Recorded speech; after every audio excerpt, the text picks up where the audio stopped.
Hi guys, welcome to home cooking Preethi. இன்னைக்கு day ஃபுல்லாக என் பையன் கேட்டது தான் சமைக்க போகிறேன். காலையில் வந்து நெக்ஸ்ட் கேட்டிருந்தான்.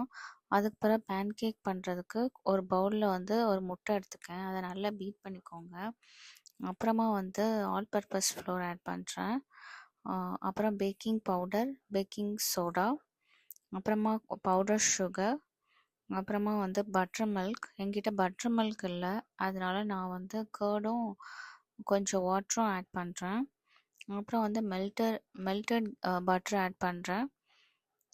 அப்புறம் வந்து அதை வந்து நல்ல ஒரு திக் இட்லி மாவு கன்சிஸ்டன்சி மாதிரி வந்தோடனே அதை தோசை தவாவில் நம்ம லைட்டாக அப்படியே ஊற்றிக்கணும். ஆனால் ஸ்ப்ரெட் பண்ணக்கூடாது.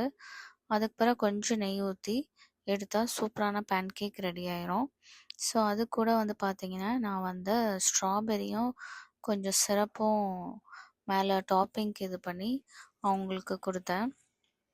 ஸோ கிட்ஸுக்கும் நல்லா பிடிச்சிருந்துச்சி, சாப்பிட்டாங்க. ஸோ சாப்பிட்டு முடிச்சுட்டு லஞ்சுக்கு வந்து கர்ட் ரைஸும் பொட்டேட்டோ ஃப்ரை தான் கேட்டிருந்தான். ஸோ அதுக்கு பார்த்திங்கன்னா பொட்டேட்டோ ஃப்ரைக்கு வந்து உருளைக்கிழங்கை நல்லா குட்டி குட்டியாக சாப் பண்ணி அதை நல்லா வாஷ் பண்ணி எடுத்து வச்சுக்கிட்டேன். எக்ஸஸாக இருக்க வாட்டரை வந்து நான் டிஷ்யூ பேப்பரை வச்சு வைப் பண்ணிப்பேன்.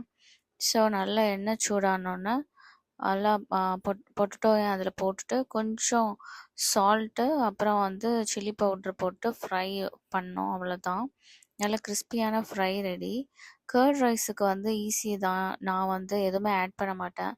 ஜஸ்ட் கர்டும் சால்ட்டும் போட்டு மிக்ஸ் பண்ணி கொடுத்துருவேன். தாளிச்சா அவங்களுக்கு பிடிக்காது. ஸோ ரொம்ப ஈஸியாகவே எனக்கு இன்றைக்கி டாஸ்க் இருந்துச்சு. அவனுக்கு பிடிச்ச மாதிரி ஸோ அதை பண்ணி கொடுத்தாச்சு. ஸோ ஈவினிங் பார்த்திங்கன்னா அவன் வந்து மில்க் ஷேக் கேட்டிருந்தான்.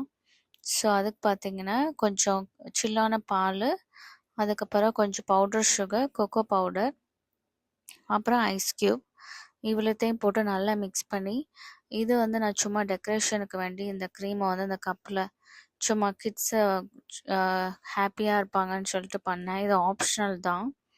ஸோ அந்த மாதிரி பண்ணிவிட்டு அந்த மில்க் ஷேக்கை, சாக்லேட் மில்க் ஷேக்கை அதில் ஊற்றிட்டு கிட்ஸ்கிட்ட அவங்க பயங்கர எக்ஸைட்டடாகி குடித்தாங்க. ஸோ நைட்டு பார்த்திங்கன்னா அவன் தோசை தான் கேட்டிருந்தான். தோசைக்கு வந்து பன்னீர் கேட்டிருந்தான். ஆக்சுவலி வந்து என்கிட்ட பன்னீர் இல்லை. ஸோ லெஃப்ட் ஓவர் பன்னீர் இருந்துச்சு. ஸோ அதை வச்சு அவனுக்கு கொடுத்துட்டு எங்களுக்கு வந்து நாங்கள் சட்னி வச்சு தோசையோடு சாப்பிட்டுட்டோம். ஸோ இப்படி தான் என்னோடய டே போச்சு.